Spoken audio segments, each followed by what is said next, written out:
Hi, I'm Margaret from Heidi and Lana, and today I'm going to show you how to seam the travertine cowl. I went ahead and laid my travertine cowl out with the wrong side facing up, and then what we're going to do first is we're going to bring the cast on and bind off edges together so that we can begin seaming them. I've threaded a tapestry needle with some of my main color yarn. If you use about a 3-yard length, that'll be enough to sew both of the seams. So to sew the mattress stitch, when you have a cast on and a bind off edge that you're joining, we're going to be looking for the row of V's that is directly below the cast on and bind off edges. So if you look at the edge, you'll see that there is a row of V's that's going this direction.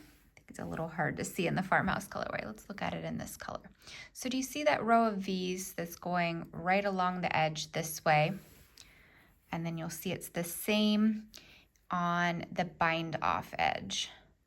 So there's that row of V's right there that are going this way. And then what we're gonna do is we're gonna look for the row of V's that are going the opposite direction. So they're going this way. You kind of have to pull the fabric apart a little bit. And then you'll see right there, there is one of those V's that's going this way. So that's what we're going to be picking up, is the V's that are going that direction all along both sides. So do you see there's another one there? And it's going to be the same on the bind off edge. I think it'll be a little bit harder to see in this color, but if I pull this apart here, there's one right there. So you can see it's going this direction. So that is what we are going to be sticking our needle under, is both legs of those V's. So I'm going to go ahead and just attach my yarn here to the corner. Just go into the corner on this side, and I'll leave about 6 or 8 inches for weaving in at the end. And then I'm just going to go into the corner on this side as well, just to join them together. And then we're going to come back over here to the first side, and we're going to find our first V.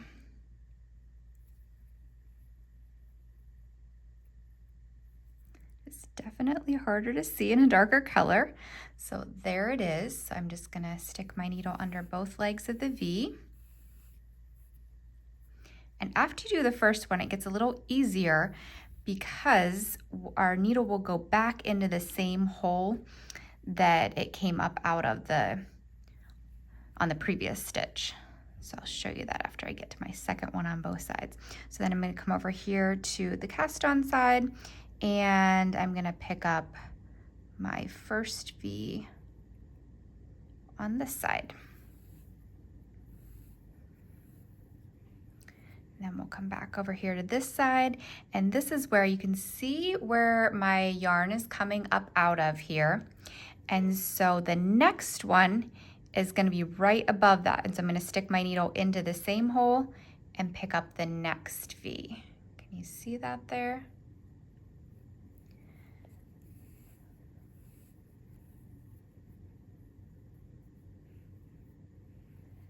And then I'll come back over to this side, and it'll be the same thing. So this is where my yarn is coming out of. And so then I'm going to pick up the next V. So it just goes back into the same hole and picks up the next V. And you can either pull it tight as you go, or you can do a few stitches and then snug it up.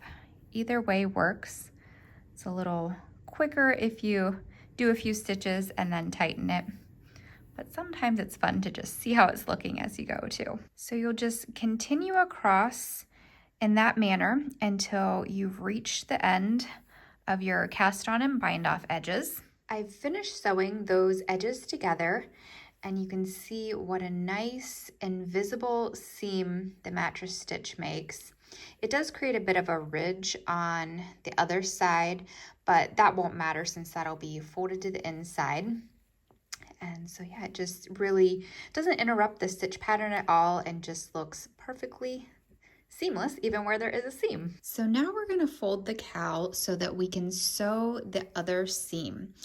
And I think what'll be easiest is to kind of turn this inside out so that the center line is like in the middle here, and then we'll be bringing these edges together.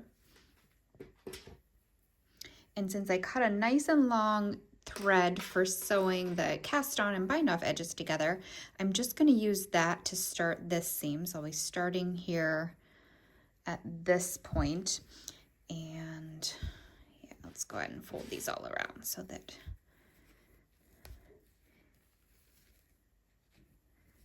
it's ready for the seam. So this is what we'll be sewing next, is the edges, like both edges together now. Before I start sewing this seam, I'm going to go ahead and weave in the tail from the start of our first seam, the cast on and bind off edge seam. So I'm going to go ahead and weave this in on the back side of the work here. It'll just be a little easier to do before this is all connected. And then after it's woven in, I'm going to go ahead and just trim that and then rethread my tapestry needle with the seaming yarn. And now we're ready to begin sewing these side edges together. So we're still going to be using the mattress stitch, but it's going to look a little bit different since we're sewing garter stitch together versus the cast on and bind off edges. So even though this is a slip stitch pattern here, the edge of it is still garter stitch because we knitted the first or last stitch on those edges on every row. And so the edge is still garter stitch. So it'll match up just the same on both sides. We'll be doing the same thing regardless of whether you're doing a garter stitch and a slip stitch or a slip stitch and a garter stitch. So we're going to start here. Well, let me show you first what we're going to be going into. So you'll see the garter stitch is made up of smiles and frowns. So there's a smile and then a frown, and then a smile and a frown. So we're going to be going into smiles on the right side and the frowns on the left side.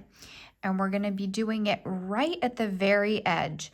Sometimes when you use mattress stitch for seaming the edges together like this, you would go into the first full frown or smile. So we'd be going like over a little bit further, like to this one here, like that first full smile. But for this particular project, because we've got the slip stitch pattern going on, we're going to use the very edge one and just really be like butting them right up against each other versus really folding any to the inside.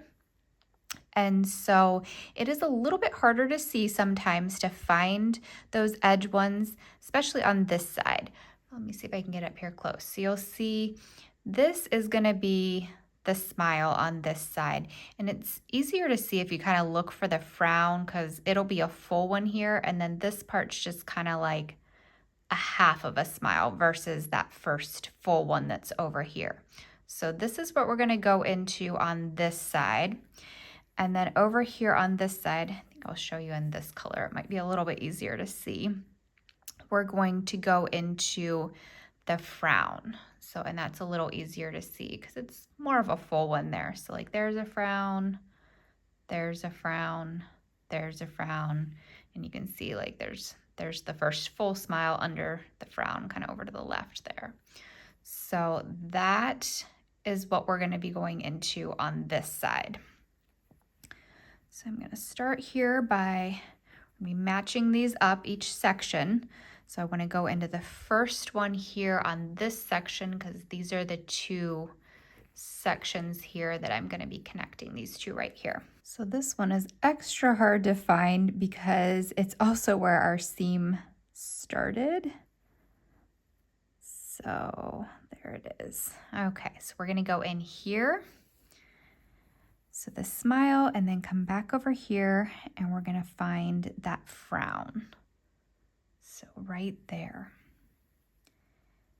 And then we'll come back and find the smile. Make sure not to split the yarn. And then the frown.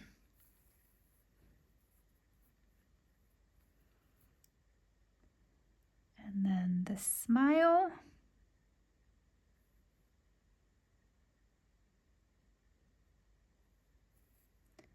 And then the frown. And you can see how they just kind of like nestle in together. So the frown just comes right over top of the smile, and it just really, yeah, seamlessly with a seam, but seamlessly connects them there. And this does not create any ridge on the inside. So, and I like to do a few stitches and then tighten it up. So let's do a few more here, and then we'll tighten that up. But like I said on the other one, you can also pull it through each time. It just takes a little bit longer that way.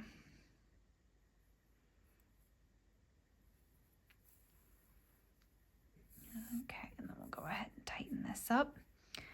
And you can see how nice that looks there. And so I'm just gonna continue all the way around the cowl, joining those edges until I get back to here. I've made it all the way around, and so I'm ready to go ahead and weave in my end. But before I do that, I just double check to make sure that I hadn't pulled the seam too tight in any spot, because it is not like a flexible seam, and so you want to make sure that it's just not like, you know, kind of like cinched in at all, because this is like the middle of the cowl. And so just double check that, make sure it's laying nice and flat and isn't like pulled in at all. The end is woven in, and so now we're ready to just go ahead and turn the cowl right side out. Even though this seam turns out so nice that it really doesn't matter, you could leave this on the outside, but I'm just gonna go ahead and turn that to the inside. And we have our finished travertine cowl. And you can adjust this if you want the like middle to go right down the center, or if you like it to be a little bit offset, you can do that as well. And just kind of play with it to see what you like best as far as the look of it. So thanks so much for watching. You can find me on Ravelry, Instagram, and Facebook, all under Heidi and Lana. Happy knitting!